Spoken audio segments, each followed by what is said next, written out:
aviation-quest.cc 101, wind 270 degrees, 10 knots, runway 27 left, cleared for takeoff. aviation-quest.cc 101, cleared for takeoff 27 left. V1, rotate. Positive climb. aviation-quest.cc Stories from above. The views shared in this podcast are personal and for informational purposes only. They do not reflect any employer or aviation authority, and nothing discussed here should be considered flight training or regulatory guidance. Please always refer to official sources. This episode may also contain product placement. For further information, visit our website aviation-quest.cc. So, welcome to the 7th episode of Aviation Quest CC. This is the 6th part of our Frequently Asked Questions series.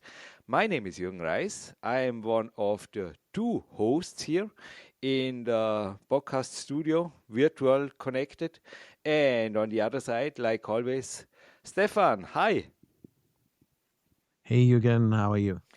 Perfect. And yeah, I already made a, so to say, perfect opener, or to say, I already told the listeners at the end of our last episode what it's all about today.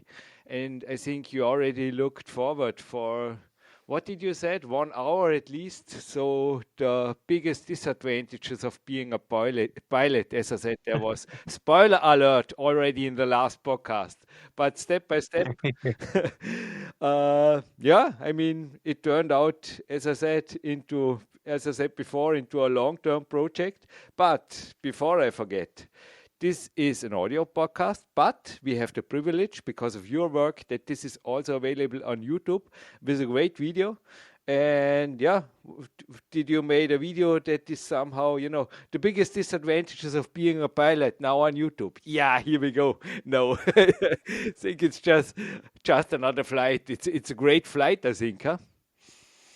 Yeah, it's between two of my favorite cities in the world. It's from Kuala Lumpur in Malaysia to Singapore. Oh, That flight is operated quite often and also by Singapore Airlines, and they use the Airbus A350. I was in both cities at the climbing World Cup. Singapore even twice. Great destinations. I can imagine this flight. Must be impressive. So to say, a little bit the opposite of today's topic. Yeah. Well, let's see.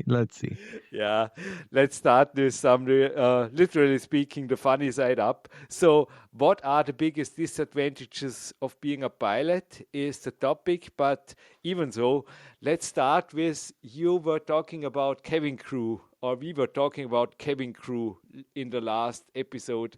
Um, and there you mentioned something like fun phase in the beginning of the career, Stefan.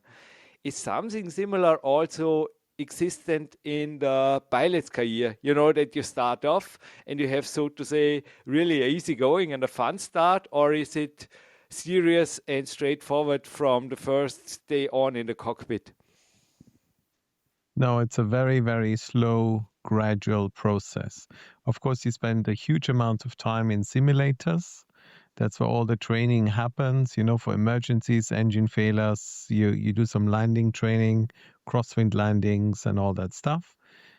You do lots of exams. You have to sit simulator checks to make sure you understand the aircraft. You can deal with emergencies, because once you're in the cockpit and you never know. Maybe on your very first day you fly, something goes wrong. You need to be ready for that. Then, it's company specific, but for me, it worked like this. Then you sit on the jump seat for a number of flights where you're not involved in the flying whatsoever. You just sit on the jump seat and you observe the crew. You make sure you ask questions, they explain stuff to you. Sometimes they will allow you to work the radio, so you get used to all the ATC calls. And especially here in Europe, we have all these different countries with different accents. And, a French controller sounds very different from an Italian controller. So that is something you have to get used to. So usually they want you to do the radios. Once you finished with the jump seat, then you are allowed to take a seat in the cockpit as a pilot, but there is a third pilot in the cockpit behind you called a safety pilot. I've been a safety pilot many times. Essentially, the idea is that because you're flying with a training captain, obviously, because you're brand new, and it's still seen as training those first flights, even though you're already operating a passenger plane with passengers on board. But let's say this training captain, I don't know, has a heart attack or something. The company wants an experienced pilot on the jump seat that they can take over. So you basically are sitting in the cockpit with two other guys in the cockpit, and only when they feel that you would, in theory, be ready to land and operate this aircraft completely on your own without any support, because this is what you would have to do if the training captain, would get sick. Then do they finish the FAM phase, and then so the FAM phase is FAM, Fox Alpha Mike, for familiarization.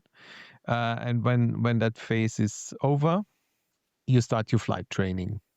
So there's just going to be two of you and the training captain. And on every flight, they give you marks, they discuss topics with you, they ask you questions. And this can go on for quite some time, for many weeks, sometimes months, depending on your previous experience. And once the company thinks you're ready, you do a line check. So you do a normal flight without any support from anyone, and there's an examiner on the jump seat observing you. And if he feels you are ready to actually become a fully fledged pilot, then you are being released. So it's a very slow and gradual process, where step by step you're given more and more responsibility. All right. So I don't know. I googled. There is a fun phase in cabin crew introduction. It seems to be the so to say the unofficial term, but the official title for both jobs is, or for both careers, is FAM phase. FAM. So Foxtrot Alpha Mike, as you said. Exactly. Yes, we just call it that. It's because familiarization phase is it's too long.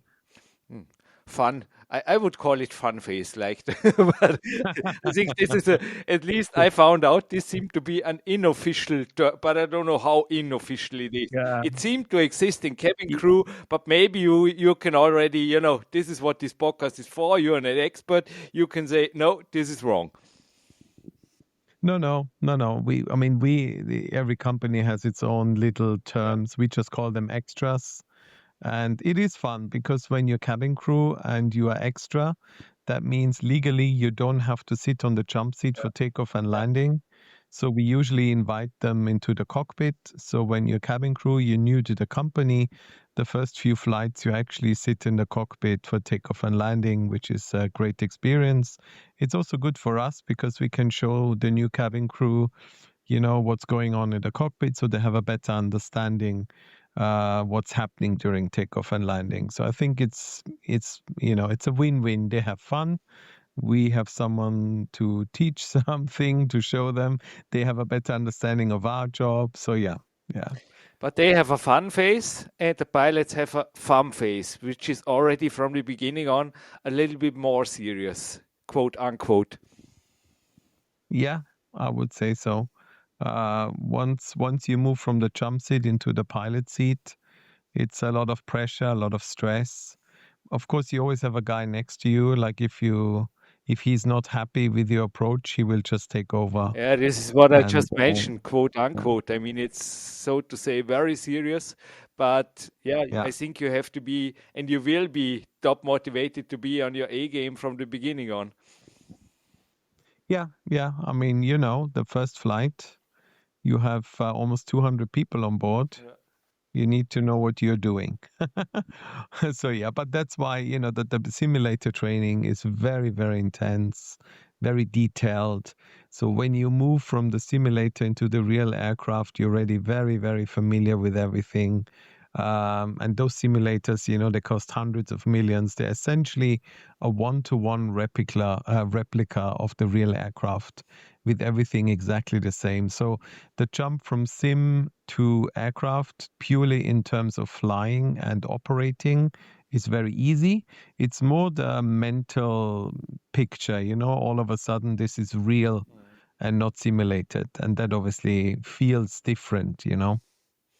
Yeah, but now to the main question of this podcast. So, from fun or fun to the biggest disadvantages of being a pilot. I mean, you pointed out already in the first episode of our FAQ series, in the first minutes, that certainly there was something of getting up 3 a.m. in the morning and night flights, etc., which is, yeah, even if you have a nice hotel, so to say, not really what some maybe YouTube films or movies show about the pilot's lifestyle.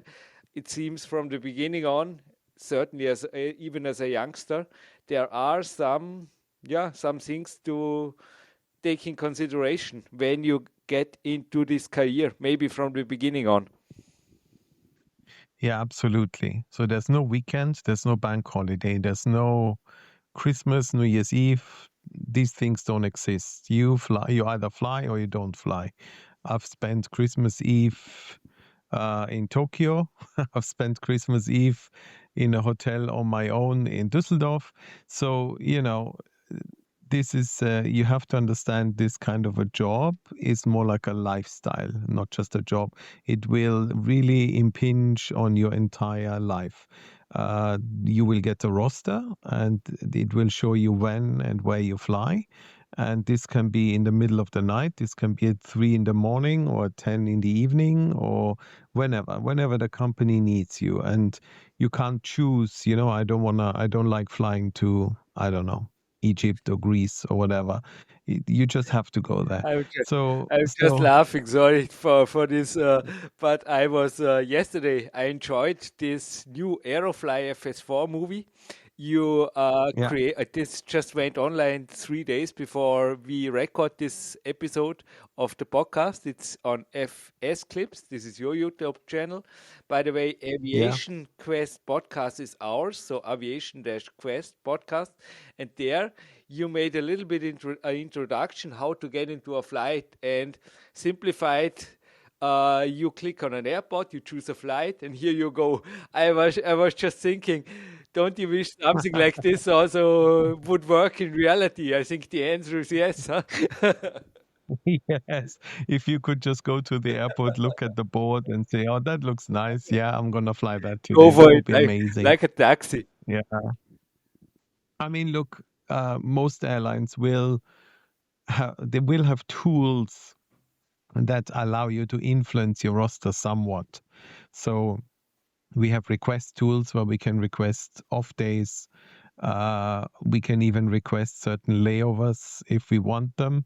Like if you have family somewhere and you want to go there more often than others, you can request that. And usually the companies will try to accommodate them because obviously it's for them, it's very easy and it motivates people to stay with them. And, it's essentially a free way of making people happier. So of course, when my son has his birthday, I will always write to the company and explain to them, look, my son has his birthday. Is there any way I can have those 2 days off? And to this day, they have always given me those days off. It's never been a problem. So what I said before is true, but obviously the companies, at least the companies I have worked for and I am familiar with, will try to accommodate to a certain degree. Obviously, there's only so much they can do. They have a roster to fill, they have aircraft to fly. So what I would say is it's a lifestyle. It's not so much a normal job, like an office job. And also another thing that I don't think many people think about too much. So if I have a flight at 4 a.m., then the work almost starts the day before. First of all, 24 hours before you cannot have any alcohol. So that means way before you even start your flight, you're already sort of preparing, if you know what I mean. There's no alcohol. You make sure you're hydrated. You only eat light food because you need to go to bed very early. You go to bed at, I don't know, 7, 8 o'clock and try to sleep in order to be fit for that 4 a.m. start. So, and if you live somewhere where you have kids and they want to play and are noisy, then you have to tell them to be quiet. So, you know what I mean? It really impinges in certain degrees on your private life. And the days when the company cannot accommodate you, well, then, you're going to be New Year's Eve somewhere else, and you just have to do a phone call to your family and wish them a happy new year. And that's just part of the job. So for me, it's not so bad. I have a very patient family that is very accommodating, and we've lived like this for many years, so they're used to it. But I could imagine maybe some people would be put off by these kind of things. So this is one of the disadvantages, I would say. But let's stay also from my next question at your FS Clips YouTube channel, Stefan. There was an FAQ, I think, movie. I remember there was the topic of fatigue calls. I think this is an option when you are unable to sleep or when something or when you feel sick. Certainly, you can, yeah, this have to be a good reason, but I think this is, yeah, it's also this is an advantage for safety. I'd say it like this. Yes, in Europe, there are if before you go to the airport, you need to do what we call a self-assessment, which is essentially, am I fit to fly today? Do I feel capable of flying? Because sometimes you have 4 sectors, 12 hours in the cockpit. Maybe the weather is going to be very bad the whole day. It's going to be very stressful, very tiring. So when you get up in the morning, just take a look in the mirror, and the first thing you need to think about is, am I capable of doing this today? So in Europe, the ruling is you either sick, which is very obvious. That's like in any other job, maybe you have a cold or, you're just not feeling well. Then you call in sick. Then there's something which is called fatigue. So fatigue means you're not sick, but you haven't had enough sleep. And as we all know, if you're very sleepy, if you're tired, your brain is not functioning as well. And especially if you have a long day ahead of you, that could become very dangerous because you could start making mistakes. And we don't want that in the cockpit. So the lawmakers give you that option to say you're not sick, but you're too tired. You haven't had a good night. It happens. I've been in hotels where there was a wedding, and the whole night people were running up and down the corridor screaming and drunk, and the whole crew basically didn't sleep. And then you really have to think long and hard. Do we really want to fly today? Or do we call the company and say, look, none of us have had any sleep the whole night? These things do happen, and therefore we have the tool of fatigue. And then there's something else which is called unfit to fly. This is again something different, and this is to cover things like if you have, let's say, a death in your family, and you're neither sick, you're not tired, but your mental state is not there. You are completely distraught. You're grieving, and you feel if you would fly an aircraft today, you Yeah. wouldn't be able to concentrate. So those three things exist. We have those three tools, and for each of them, there's a different procedure. And all of the companies, at least here in Europe, will offer you those. And those are the tools you have to say, I'm really sorry, but today I'm not in the right frame of mind to fly. Stefan, what you also mentioned in the already, I've talked about the first episode of our FAQ is the thing with the night flights. So I think red eye flight is here an insider term, so to say. What about the late departures, early arrival? actions are they happening? How often and how do you deal with them? Because this is certainly another animal than just, yeah, I mean, going to bed early and waking up very early is also demanding on the body, but flying through the night is certainly somehow against the human body or the circadian Yeah. Yes, yes, it is. Yeah, that this is for circadian both. rhythm, I think, might not really Exactly. like this.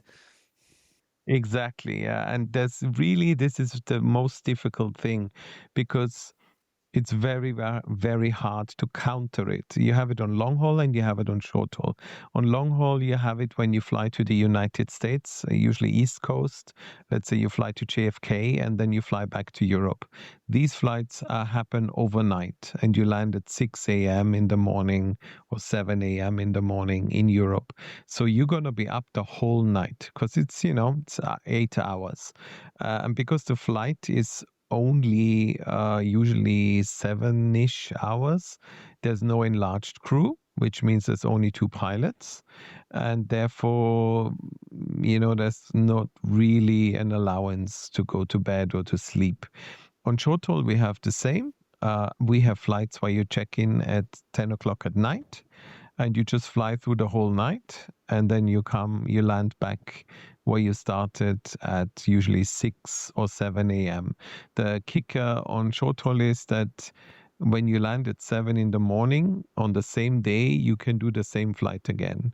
So this is not allowed on long haul, but on short haul, unfortunately, it is. So you will lose an entire night of sleep. You land in the morning and then you somehow have to find a way to sleep during the day because at 10 o'clock on that same day, you're going to do the whole thing all over again. So you just have to find a strategy to deal with Sounds that. like jet lag at home. Yes, yeah, absolutely. I've done both long haul and short haul, and believe me, people that say, "Oh, I don't want to do long haul because I don't like the jet lag." Well, you can have the same on short haul. It works both ways. I'm super lucky. I'm one of those people I can sleep anywhere at any time. I just lie down, close my eyes, and if I'm tired enough, I'll just fall asleep.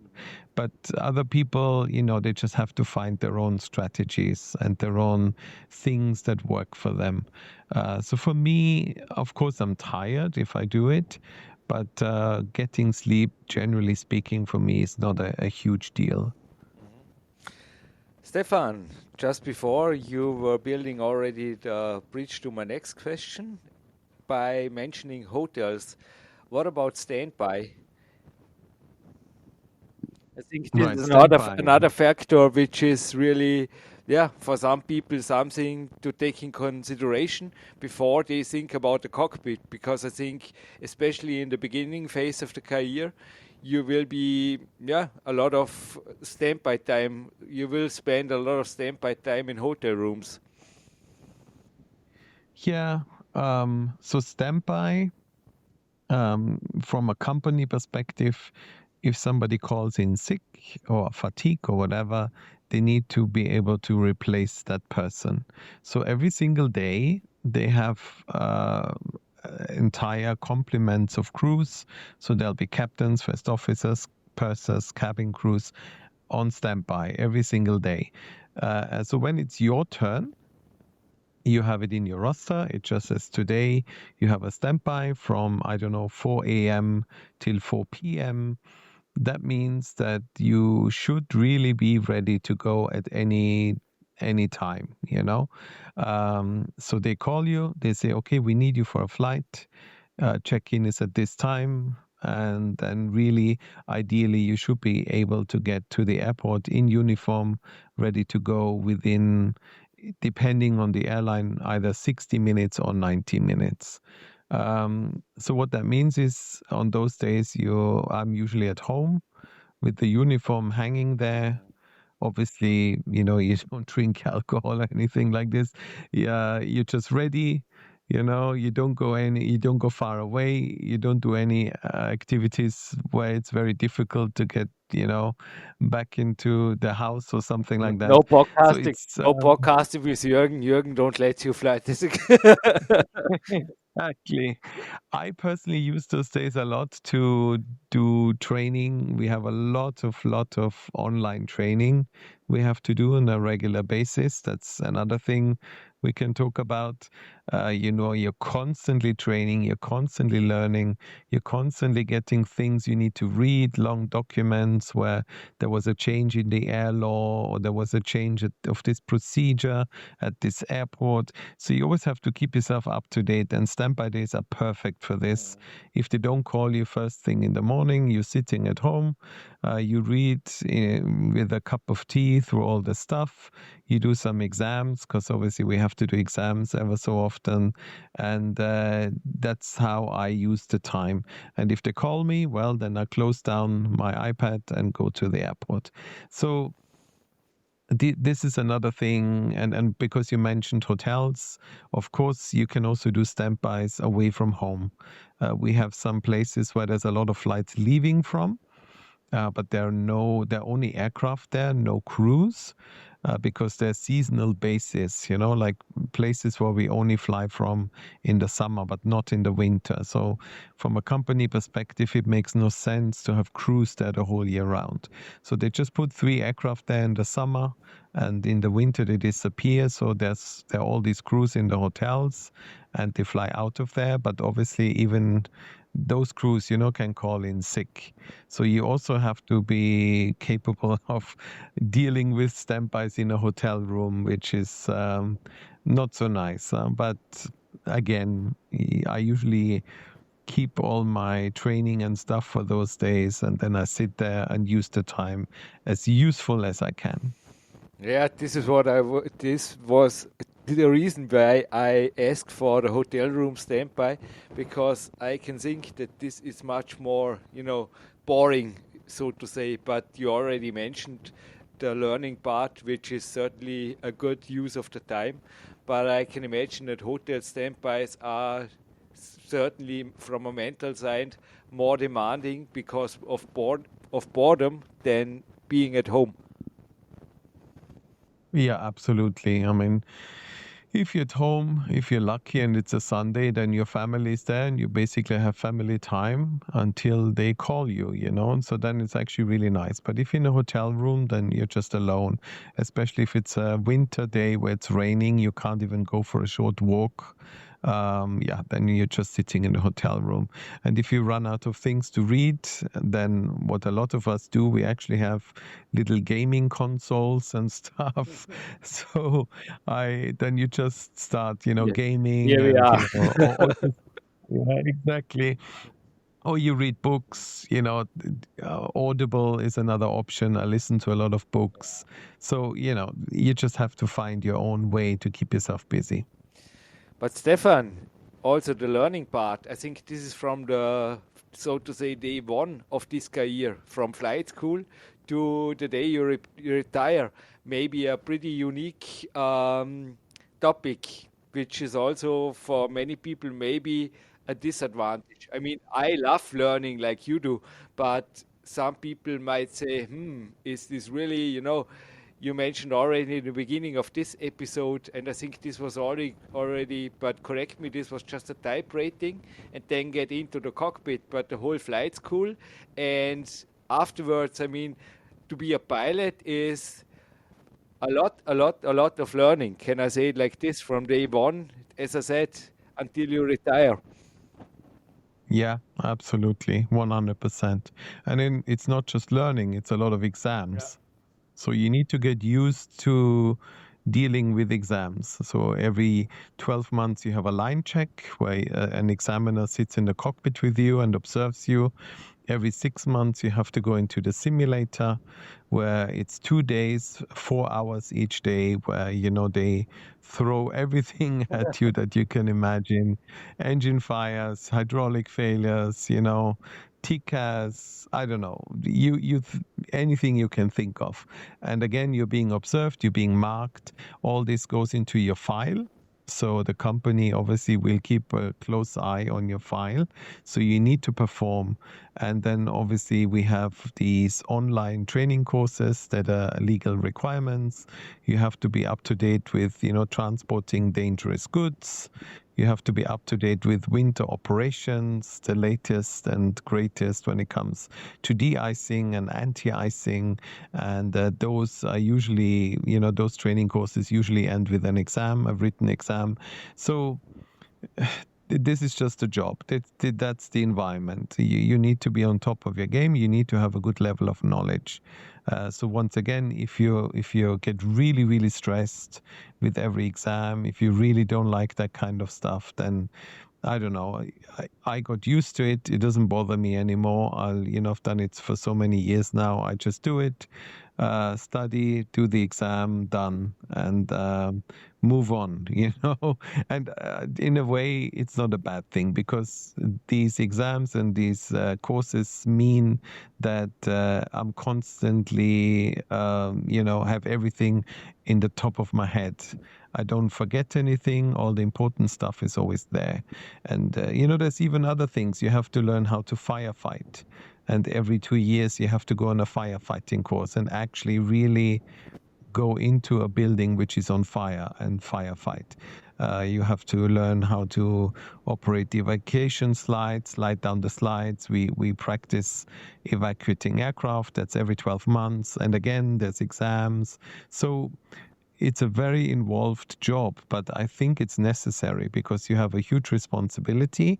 And if things go wrong, you need to know what to do. You must know what to do. And it has to be right there, without thinking. Stefan, we already reached our ETA of 30 podcast minutes, but I Yeah. allow myself a few more minutes because I have one more question. Are there any surprising cons people outside aviation wouldn't think of? Any other things, any other?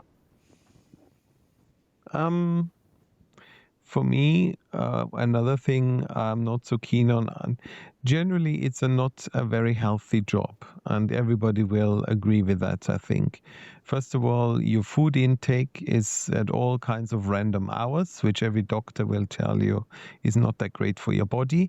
Quite often, you don't have the opportunity to eat healthy because, you arrive late at night, everything is closed. The only thing, and you're starving, you need something. The hotel is no longer providing food service. So the only option is to go, I don't know, get a kebab or even McDonald's or something. It's not something I really enjoy, but that's just the way it is sometimes.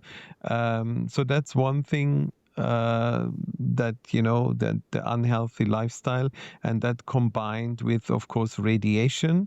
It's become a big topic now. We have to do training courses on that. When you're high up in the atmosphere, you are exposed to quite high levels of radiation. Now, if you're a passenger, it really doesn't matter. It doesn't do anything. Even if you, in theory, fly, I don't know, 3, 4, 5, 6 times a year, it has no effect.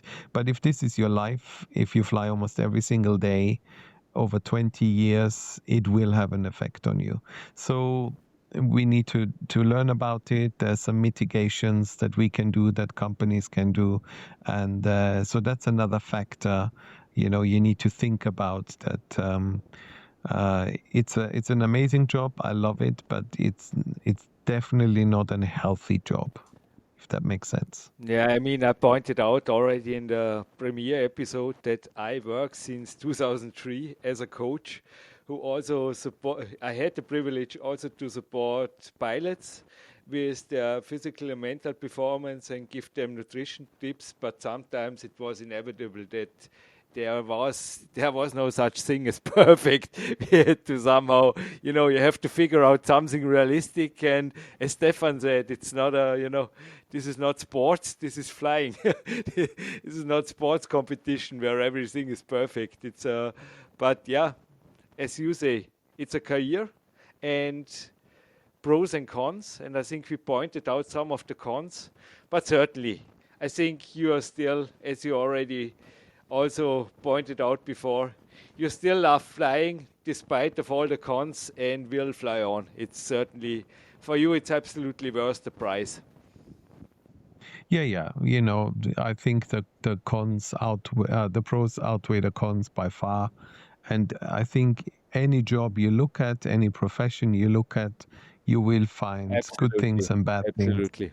and you will just have to decide for yourself. Can I live with those disadvantages? Is it worth it? Yes or no? And if the answer is yes, then I don't see any reason, to change or do anything else. By the way, further information about the coachings I just mentioned are on our homepage, which is aviation-quest.cc, and there is also the email address. It's aviation@aviation-quest.cc, where you listeners are. Please send us further questions, maybe recommendations for topics for people to interview. We'd be happy. As I said, this is your podcast in the future. We are looking forward to get also guests here and make this really a long-term project for aviation enthusiasts. And this was, so to say, the deep dive into the negative sides. And all I can say next. No spoilers this time. In the next podcast, we will go on with the last two questions. So this is already question number 8, and we have 10. And next time we will cover the last two, and then you are finally, we will. I think we will make this happen. 2 questions in one podcast should be possible, Stefan, for the next time. Should be possible. Big goals, big goals. So the goal is to get the FAQ finished by episode 8. That sounds great. Then change to something new, Stefan and Jürgen. It's enough FAQs. Yeah, okay, good. Let's see if we can make it happen. We will see. Okay, Stefan, I wish you a great rest of your rest. I think it's a rest day. Do you enjoy? Yes. You are at home. Yes, today I'm off. Super. I had a very, very early flight yesterday, so today I'm just relaxing. So enjoy relaxing, and I'm looking forward talking to you soon with the famous last episode of our FAQ series. Thank you. Okay. Well, now you put the pressure on. Huh? We cannot have another FAQ We will session make after the final the next approach. one. We have to land the glider. The glider in me is coming through. There is no No go around go in a around for glider. the glide. You know. Absolutely. Okay, Jürgen. Well, thank you very much for your time. As always, it has been a pleasure, and I hope you have a good day. And I look forward to hearing you again in the next one. Thank you for listening to Aviation Quest CC Stories from Above. For more information about this episode and everything we do, visit our homepage aviation-quest.cc. We appreciate your time and support, and we'd love to have you back for the next episode. Until then, stay safe, stay curious, and keep your passion for aviation flying high.